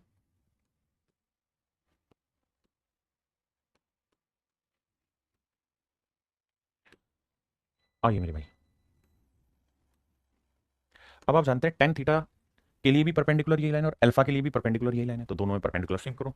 कैसे सेम करें भाई अशोक मीना जी, अमन अर्नव सिंह जी, कि सर परपेंडिकुलर यहाँ 3 है, यहाँ परपेंडिकुलर 5 है, सेम करने के लिए इसे 3 से गुना करो, इसे 5 है, ऊपर 5 से क्या तो नीचे भी, ऊपर 3 से क्या तो नीचे भी, तो यह आया 15/36, यह आया 15/20। हाँ जी, तो थीटा के लिए मेरे बच्चे परपेंडिकुलर 15 यूनिट है, तो 20 से 36 यूनिट, 20 से 36 यूनिट। और अल्फा के लिए परपेंडिकुलर 15 है, तो 20 से 20 यूनिट, 20 यूनिट। हाँ जी, अब मेरे प्यारे बच्चों ये 36 है, ये 20 है, तो इनके बीच का जो डिफरेंस आया वो कितना आया, 16 यूनिट है। तो 16 यूनिट रिप्रेजेंट कर रहा है 192 को। तो एक यूनिट की वैल्यू 16 था, 160, 16 दूनी 32, 12। तो कह रहा है हाइट बताइए, तो 15 यूनिट था, तो 15 गुना 12 करेंगे मेरे प्यारे बच्चों, आंसर आएगा 180 मीटर। यानी जो हाइट निकल के आएगी वो 180 मीटर होगी, अगर ये 192 मीटर है तो। हाँ जी मेरे भाई,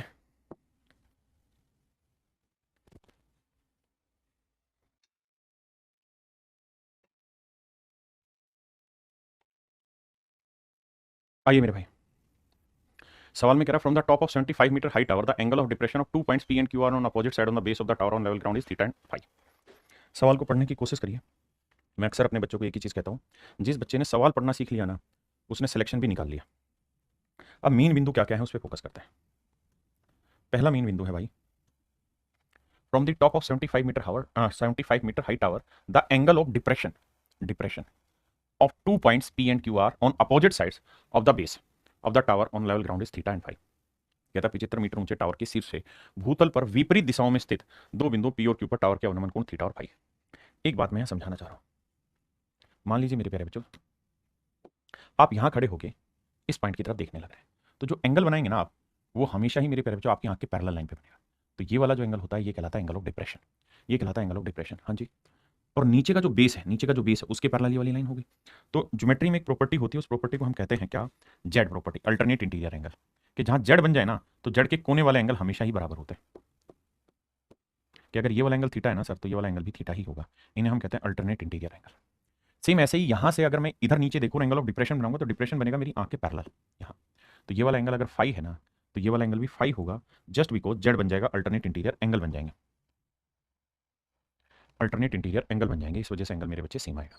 तो कहने को यहां पे जरूर हम ये कह सकते हैं कि एंगल ऑफ डिप्रेशन है, but this would work like A angle of elevation, ये काम एंगल ऑफ एलिवेशन की तरह ही करेगा। अब आइए मेरे भाई, अगली बात सही है तो सवाल में कह रहा है 75 मीटर ऊंचे टावर के शीर्ष से, भैया ये कोई 20 है, ठीक है साहब, इसके ऊपर ये कोई टावर है, बिल्कुल ठीक है जी।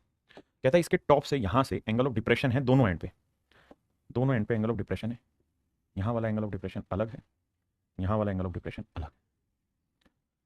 कह रहा है जी ये वाला जो एंगल है ये थीटा है, तो मेरे बच्चे ये वाला एंगल भी क्या हो जाएगा, थीटा। और ये वाला एंगल ऑफ डिप्रेशन है फाई। अभी समझाया कि एंगल ऑफ डिप्रेशन क्या होता है, तो ये वाला एंगल भी होगा फाई।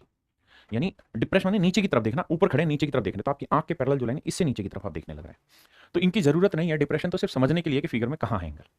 और अब कह रहा है कि भैया टेन थीटा और टेन फाई दे रखा है, टेन थीटा दे रखा है मेरे प्यारे, तो 3/4, और टेन फाई जो दे रखा है मुझे वो दे रखा है 5/8।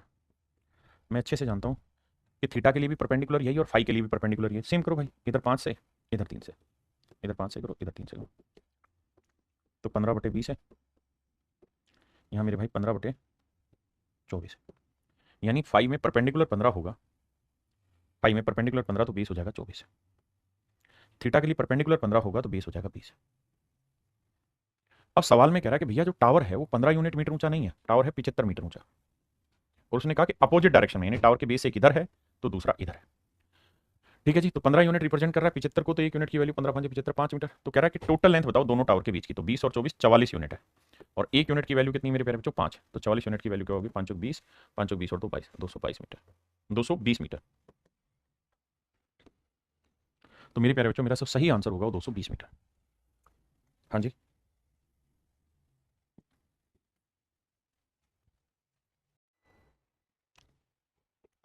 देखिए भाई समझने की कोशिश करते हैं पॉइंट पे। जी राहुल मौर्य भाई समझ रहा हूँ आपकी बातें, प्रैक्टिकलिटी को समझो यार, बात करेंगे आपसे। कह रहे थे find on a horizontal line through the base of a tower the angle of elevation of the top of the tower is found to be such that its tangent is 1/5। सवाल में कह रहा है कि भैया ये कोई टावर है, थोड़ा छोटा बनाऊंगा और जल्दी बनाऊंगा, ये टावर है। सवाल में कह रहा है कि यहाँ मान लीजिए एंगल है थीटा इस बिंदु से, तो टेन थीटा की वैल्यू 1/5 है। ऐसा मैं नहीं सवाल कह रहा। अब अगली बात ध्यान से सीखिए। कह point on a horizontal line, horizontal यानी ये वाली, और वर्टिकल माने सीधी। ये लाइन होती है वर्टिकल और ये वाली लाइन होती है हॉरिजॉन्टल, ठीक है।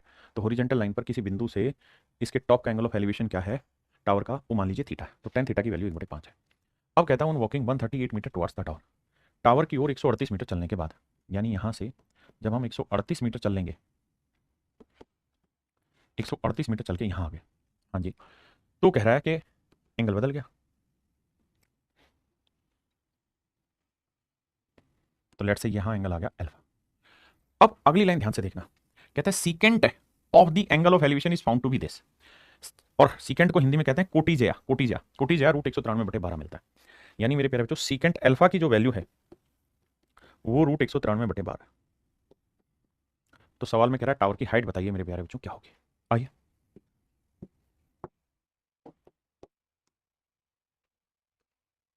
अब जरा ध्यान देना भाई मेरे बच्चों, एक बात बताना, जो सीकेंट है, सीकेंट किसे रिप्रेजेंट करता है, तो आप कहेंगे सर सीकेंट रिप्रेजेंट करता है हाइपोटेनियस और बेस को। मुझे कंपैरिजन किस में कराना है सर, परपेंडिकुलर और बेस में, क्योंकि अगर मैं ध्यान से देखूंगा सर अल्फा के लिए भी परपेंडिकुलर टावर है और थीटा के लिए भी परपेंडिकुलर टावर है, तो मुझे तो परपेंडिकुलर चाहिए। तो ये बताओ कि भाई परपेंडिकुलर निकालने का सूत्र हो जाएगा हाइपोटेनियस का स्क्वायर करो माइनस का बेस का वर्ग निकाल दो। तो सर हाइपोटेनियस कितना बना रूट 193, वर्ग करेंगे 193, बेस कितना है 12, 12 का वर्ग 144, घटाएंगे बचा 49, 49 का वर्गमूल 7। यानी अगर मुझसे यहाँ 10 अल्फा पूछा होता यानी परपेंडिकुलर अपॉन बेस, तो 7/12 लिख देता, क्योंकि बेस 12। आपने कहा ठीक है। अब सर हमको क्या सेम करना है, हमको सेम करना है परपेंडिकुलर, क्योंकि अल्फा हो या थीटा दोनों के लिए परपेंडिकुलर ये टावर ही है, बिल्कुल ठीक है। तो भैया 7 और 1 को बराबर करने के लिए इधर 7 से कर दो, बस हो गया बराबर। यानी परपेंडिकुलर 7 तो बेस हुआ 35। ध्यान देना भाई, परपेंडिकुलर 7 यूनिट है तो बेस हुआ 35, और अल्फा में परपेंडिकुलर 7 है तो बेस हुआ 12, परपेंडिकुलर 7 है तो बेस हुआ 12। तो मेरे बच्चों एक बात हो, ये 35 है ये 12, 35 में से 12 घटाएंगे तो ये वैल्यू क्या आएगी 23 यूनिट। आपने कहा जी ठीक है साहब, तो 23 यूनिट रिप्रेजेंट कर रहा है 138 को, तो एक यूनिट की वैल्यू 6, तो 7 यूनिट की वैल्यू 7×42। यानी मेरे प्यारे बच्चों जो टावर की हाइट होगी वो कितनी होगी 42 मीटर। टावर की जो हाइट हो जाएगी वो हो जाएगी मेरे दोस्तों 42 मीटर।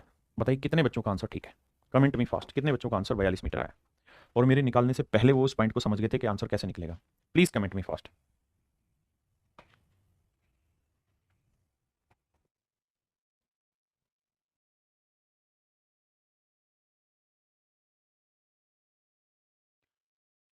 देखिए मेरे प्यारे बच्चों सवाल में कह रहा है two poles of equal height are standing opposite to each other, दो बराबर ऊंचाई के खंभे एक 100 मीटर चौड़ी सड़क के दोनों ओर आमने सामने खड़े। भैया पहली बात तो ये कि ये सड़क है और इस सड़क की जो चौड़ाई है वो 100 मीटर है, ठीक है जी। दूसरी चीज, सवाल ने हमको एक बात कही है कि two poles of equal height, कहता है इक्वल हाइट के दो खंभे opposite to each other on either side of a road, कहता है एक दूसरे के अपोजिट खड़े हैं on either side of a road. Either का मतलब होता है एक इधर होगा तो दूसरा इधर होगा। तो let say these are the two poles which have equal height, these are the two poles. Now my dear student the question is that from a point between them on a road, कहता है road पर किसी बिंदु से, from a point between them on road, कहता है road पे कहीं उनके बीच में कोई बिंदु है जिससे उनके टॉप का एंगल ऑफ एलिवेशन 30 डिग्री और 60 डिग्री। लेट से ये कोई पॉइंट है और इससे ये वाला एंगल 30 डिग्री है, तो ये वाला एंगल मेरे भाई 60 डिग्री है। ऐसा मैं नहीं सवाल कह रहा, कह रहा जी ये वाला एंगल 30 डिग्री है तो ये वाला एंगल 60 डिग्री। मान लीजिए बात, कहता है जी टावर की ऊंचाई ज्ञात करिए, प्रत्येक खंभे की ऊंचाई ज्ञात करिए, प्रत्येक खंभे की ऊंचाई ज्ञात करिए, कैसे निकाले भाई, ये तो थी फिगर। आप सवाल अच्छे से समझना चाहते हैं तो एक ही नियम है कि लैंग्वेज को 2 बार 3 बार 4 बार पढ़िए, लगातार पढ़िए। अगर नहीं पढ़ेंगे तो दिक्कत में आएंगे ही आएंगे, कोई नहीं बचा पाएगा। अब अब मैं इसे सोल्व करता हूँ मेरे प्यारे बच्चों। मैं 30 डिग्री के लिए परपेंडिकुलर और बेस का रेशियो लेना चाह और 60 के लिए भी। तो आप जानते हैं 30 डिग्री के लिए परपेंडिकुलर 1 होगा तो बेस होगा √3, और 60 डिग्री के लिए परपेंडिकुलर √3 होगा तो बेस होगा 1। आप कहें बात सही है सर। अब मेरे दोस्त एक बात बताना, क्या सवाल में खुद ही कह रहा है कि ये जो टावर है या ये जो खंबे हैं या ये जो पोल हैं ये दोनों ही बराबर हाइट के हैं, तो इसका मतलब 30 डिग्री हो या 60 डिग्री दोनों के लिए ही जो हाइट होगी वो इक्वल होगी। आप कहें बिल्कुल ठीक है। अगर दोनों के लिए हाइट इक्वल है मेरे प्यारे बच्चों तो इक्वल करनी पड़ेगी। सर करो, यहाँ √3 नहीं आई है, कैसे इक्वल होंगे? सर इसे √3 से गुना करो, इधर भी √3 से। इसका मतलब 30 डिग्री के लिए परपेंडिकुलर हुआ √3 तो बेस हो गया 3। 60 डिग्री के लिए परपेंडिकुलर √3 तो बेस हो गया 1। हाँ जी, 30 डिग्री के लिए परपेंडिकुलर √3 तो बेस हुआ 1। 30 के लिए परपेंडिकुलर √3 तो बेस हुआ 3। 30 के लिए परपेंडिकुलर √3 तो बेस 3। 60 के लिए परपेंडिकुलर √3 तो बेस 1। बेस 1। तो मेरे प्यारे बच्चों एक बात बताना, इस पूरी सड़क की चौड़ाई कितनी हो गई? तो आप कहेंगे 3 और 1 4, क्योंकि यहाँ तक 1 है यहाँ तक 3, 3 और 1 4। अब ढंग से बजा 4 बन गई, तो 4 यूनिट रिप्रेजेंट कर रहा है 100 मीटर, तो 1 यूनिट रिप्रेजेंट कर रहा है 25 मीटर। अब कह रहा है जी दोनों ही खंभों की हाइट बराबर है, खंभे की हाइट बताइए, तो खंभे की हाइट है √3 यूनिट, तो 1 यूनिट 25, तो √3 यूनिट की वैल्यू 25 √3। ये मेरे प्यारे बच्चों मेरा सही और डायरेक्ट आंसर होगा। ये मेरे प्यारे बच्चों मेरा करेक्ट आंसर है। देखिए मेरे दोस्त, सवाल में कह रहा है एक हवाई जहाज एक नदी के ठीक ऊपर उड़ रहा है। नदी के दोनों किनारों पर स्थित 2 पेड़ों से इस जहाज के द्वारा बनाए गए अवनमन कोण 60 डिग्री 30 डिग्री। यदि नदी की चौड़ाई 400 मीटर है तो उस समय नदी के ऊपर उड़ रहे जहाज की ऊंचाई याद करिए। देखिए यार, सारा खेल लैंग्वेज का है। मैं अगर स्टूडेंट हूं तो मैं 2-3 पॉइंट पकड़ूंगा। एक हवाई जहाज एक नदी के ठीक ऊपर उड़ रहा है, यानी नदी के ऊपर है, नीचे नहीं है। नदी के दोनों किनारों पर स्थित 2 पेड़ है जी, नदी के दोनों किनारों पर स्थित है। तो भैया ये है नदी, ठीक है साहब। अब एक पेड़ यहां होगा, भाई हवाई जहाज से देखोगे तो पेड़ बिंदु जैसा ही तो दिखाई देगा, एक पेड़ यहां होगा। कह रहा है दोनों पेड़ों पर उस जहाज के अवनमन कोण 60 डिग्री और 30 डिग्री है। लेट से मेरे बाबू ये है जहाज आपका, ठीक है। यहां से आपने देखा तो इसका अवनमन कोण और इसका अवनमन कोण 60 और 30 है। ये मैंने पीछे समझाया कि भाई बेशक अवनमन है लेकिन एंगल एलिवेशन वाले ही बनाने आपने। अवनमन तो बस समझने के लिए ऊपर से नीचे देख रहा है। तो एक 60 डिग्री एक 30 डिग्री। ये नदी की चौड़ाई है यहां से यहां तक की। नदी की चौड़ाई है 400 मीटर। आपने कहा ठीक है जी। और डिप्रेशन से घबराना नहीं। डिप्रेशन के लिए ये शब्द होगा कि ये हुआ डिप्रेशन, लेकिन पीछे भी समझाया था ना, ज्योमेट्री में अल्टरनेट इंटीरियर एंगल होते हैं, जेड होता है। जहां जेड बन गया वो एंगल सेम आते हैं, so there is no worry about it. सो जा जाने मन, सो जा। आइए मेरे भाई, अब खटाक से कहानी को करते हैं। अब क्या होगा? वही होगा जो मंजूर खुदा होगा। भैया 30 डिग्री के लिए परपेंडिकुलर और बेस का रिलेशन बताओ। तो सर परपेंडिकुलर 1 तो बेस √3, और 60 डिग्री के लिए भी सेम ही होगा सर। नहीं, उल्टा होता है, √3 1। अब भैया 60 डिग्री के लिए भी परपेंडिकुलर यही लाइन है। भाई 60 डिग्री के लिए भी तो परपेंडिकुलर यही लाइन है, और 30 डिग्री के लिए भी तो परपेंडिकुलर यही लाइन है। तो दोनों सेम करो। How can we make it same? तो √3 है तो इधर भी √3 से करो। √3 से क्या था, इधर भी √3 आया। यानी परपेंडिकुलर 30 डिग्री के लिए √3 है तो बेस होगा मेरे प्यारे बच्चों कितना, 3। बिल्कुल सही है। तो 30 डिग्री के लिए परपेंडिकुलर √3 है तो मेरे भाई बेस हो जाएगा 3 यूनिट। यानी ये जो लेंथ है ये 3 यूनिट है। और 60 डिग्री के लिए परपेंडिकुलर √3 तो बेस होगा 1। परपेंडिकुलर √3 तो बेस होगा 1। तो टोटल लेंथ हुई 3 और 1 4 यूनिट। तो 4 यूनिट रिप्रेजेंट कर रहा है 400 मीटर, तो 1 यूनिट की वैल्यू 400/4 यानी 100 मीटर। 1 यूनिट की वैल्यू 1 यूनिट की वैल्यू 100 मीटर। तो कह रहा जी हाइट बताइए क्या होगी? तो 100 √3। √3 की वैल्यू मेरे प्यारे बच्चों 1.732 गुना करेंगे तो आंसर होगा 1732 मीटर, 173.2 मीटर। ये मेरे भाई मेरा आंसर होगा। अब आपने कहा ये वैल्यू क्यों रखी? क्योंकि मेरे भाई उसने उत्तर दे रखा था कि √3 की वैल्यू 1.732 था, तो आंसर आया 173.2 मीटर। हाँ जी, या तो 100 √3 लिखेंगे या पूरा। चलिए मेरे प्यारे बच्चों आज इतना ही रखते हैं, बाकी फिर मिलेंगे। आज के लिए इतना ही। Thank you, have a nice day to everyone. Thank you.